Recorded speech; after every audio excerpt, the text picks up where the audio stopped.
Assalamualaikum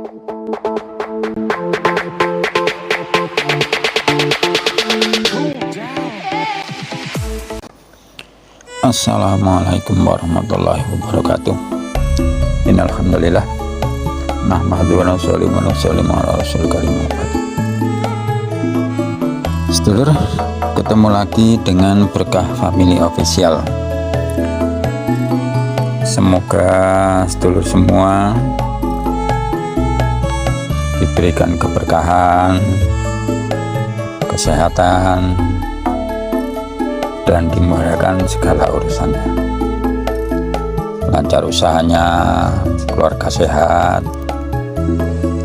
Sedulur, kali ini kita akan eksplor satu daerah atau dusun dagang sepakat ya. Dagang sepakat dusun, desanya Tandun, kecamatan Tandun, Kabupaten Rokan Hulu, Riau.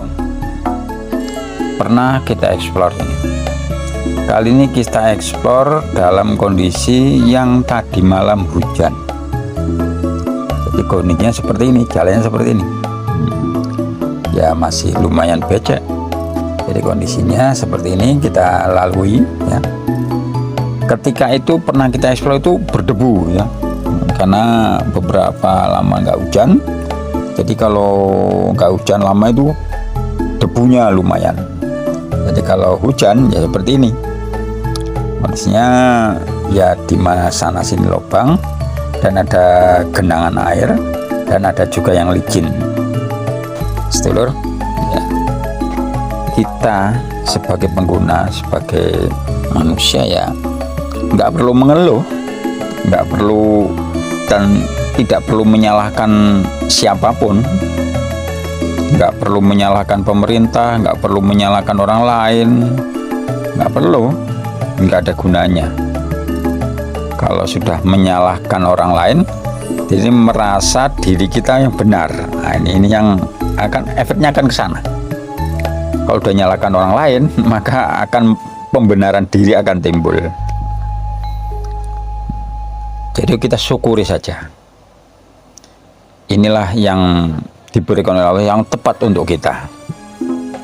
Kita nggak tahu seandainya diberi jalan yang bagus, licin, mungkin ya akan timbul lain hal, atau mungkin sombong, atau mungkin ada banyak kemudorotan untuk kita dan untuk umat, untuk masyarakat.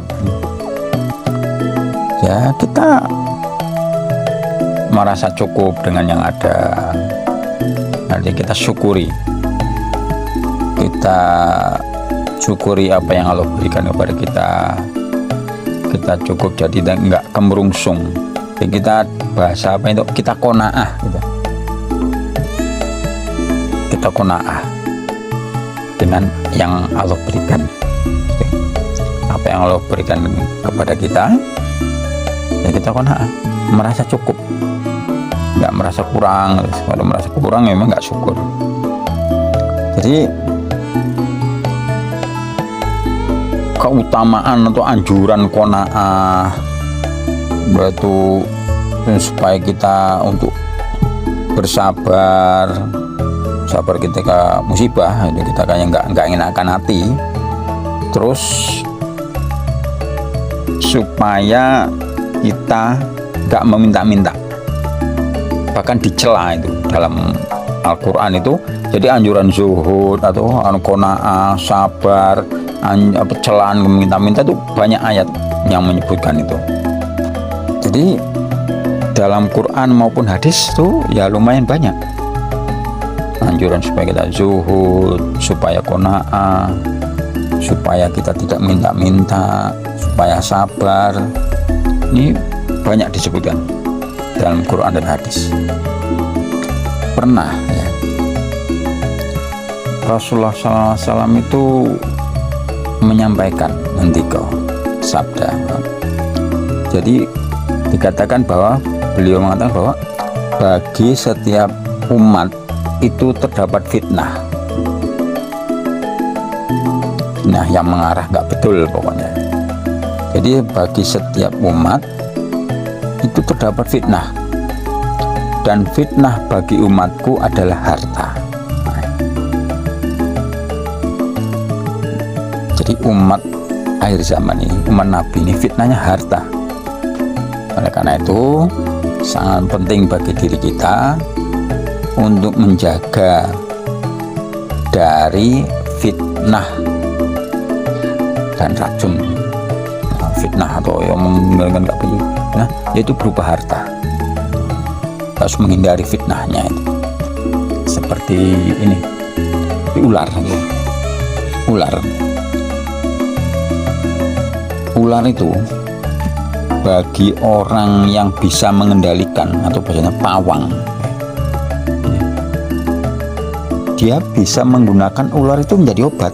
Nah, ini bisa menjadi obat. Tapi bagi orang yang nggak tahu, nggak paham, nggak ahli seperti kita ini, itu jelas sangat mudarat, sangat mencelakakan, sangat berbahaya, sangat berbahaya. Nah, itu harta seperti itu, seperti ular itu.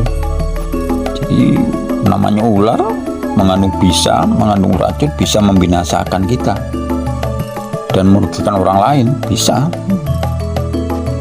Jadi itu harta seperti itu. Tapi Rasulullah juga menyampaikan bahwa harta itu hijau dan manis. Nah, ibaratnya gitulah. Harta hijau itu hijau dan manis. Jika harta itu dihasilkan dengan cara yang betul, cara yang hak, cara yang benar, cara yang baik, maksudnya sesuai dengan syariat, dengan aturan, ya, dan dibelanjakan sesuai dengan syariat juga, maka dia akan bermanfaat, akan menjadi sesuatu yang bermanfaat bagi kita dan menjadi penolong kita. Harta itu seperti itu. Jadi kalau harta kita dapatkan dari suatu sesuai dengan yang diperintahkan oleh agama, dan kita belanjakan sesuai dengan yang disyariatkan agama, akan manfaati. Contohnya sedekah, infak, zakat, untuk memenuhi kebutuhan keluarga, untuk haji, umroh, zakat dan sebagainya, untuk kebutuhan kita, maka itu akan bermanfaat bagi kita. Bahkan bermanfaat juga sekeliling kita, orang lain. Nah, kalau seperti itu. Tapi sebaliknya, kalau harta itu diperoleh dengan cara yang tidak betul, cara yang salah, tidak sesuai dengan aturan agama, cara memperoleh seperti itu, kemudian dibelanjakan juga yang nggak betul juga, maka itu akan mencelakakan si pemilik harta itu.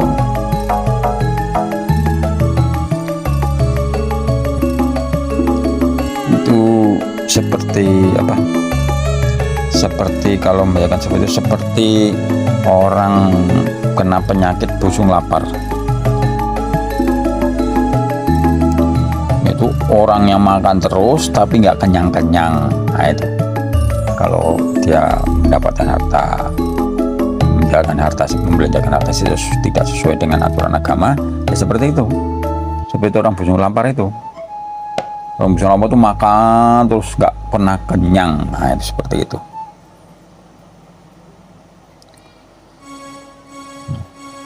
Jadi ya seperti itu. Jadi berkaitan dengan itu, ya apa? Untuk apa kita mengeluh?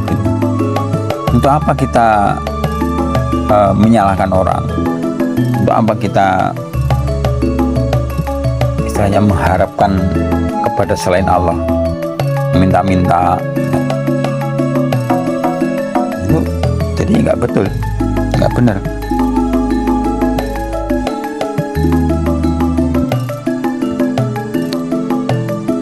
Jadi dalam harta itu ada manfaat, juga ada mudorotnya ya, berpasangan lah ya. Memang semua ya, hampir semua yang Allah ciptakan seperti itu, ada manfaat dan ada mudorot, ada keuntungannya dan ada kerugiannya, satu hal itu.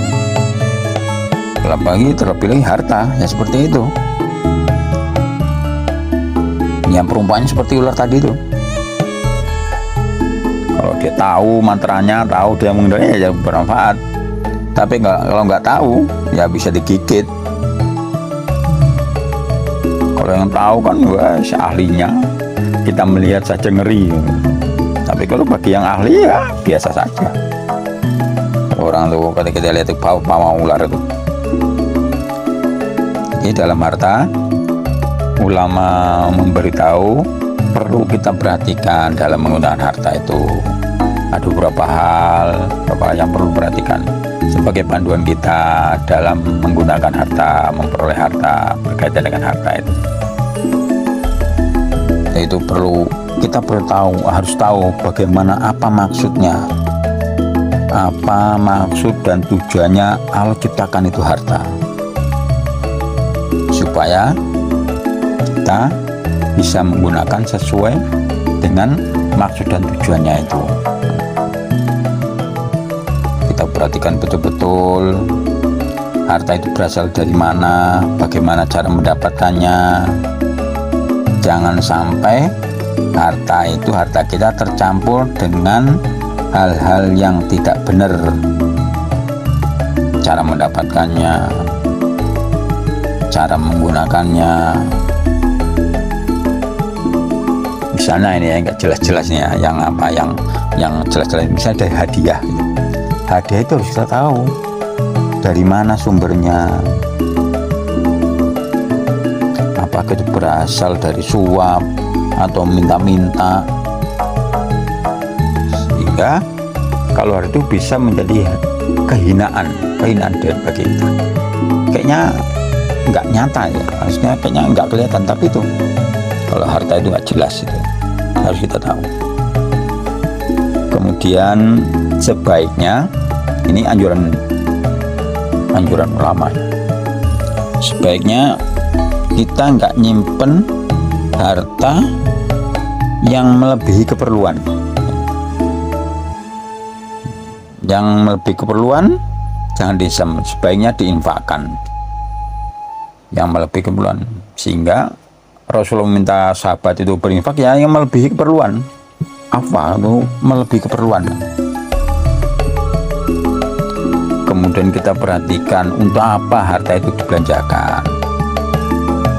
Jangan sampai kita belanjakan harta yang tidak pada tempatnya, yang tidak pas, membelanjakan hal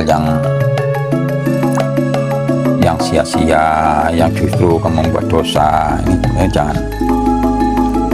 Kemudian dalam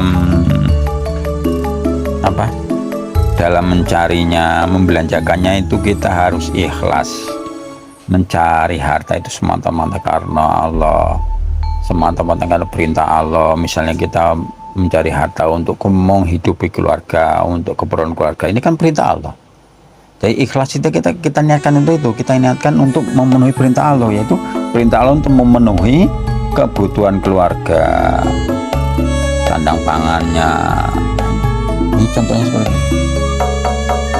Kita harus ikhlas dalam membelanjakannya, dalam memperolehnya kita harus ikhlas. Ikhlas itu hanya karena Allah, hanya karena perintah Allah, sesuai dengan perintah Allah, sesuai dengan agama. Nah ini supaya harta ini barokah. Kalau udah barokah udah seneng, enak. Supaya harta kita ada manfaatnya di akhirat nanti kalau kita sesuai mencarinya dan membelanjakannya, akan bermanfaat di akhirat nanti. Tapi nggak sesuai ya bahkan akan menuntut harta itu, akan menjadi beban. Kalau sekarang justru kalau harta digunakan sesuai dengan syariat akan meringankan kita. Begitu ya sedulur. Nah ini jalan kita, akan sepakat yang jalannya lumayan, habis hujan tadi malam. Semoga barokah, semoga hujannya memberikan keberkahan pada diri kita. Demikian sedulur, jalan kita mudah-mudahan sepakat setelah hujan tadi malam. Semoga bermanfaat, semoga menginspirasi. Sampai ketemu di video berikutnya. Assalamualaikum warahmatullahi wabarakatuh.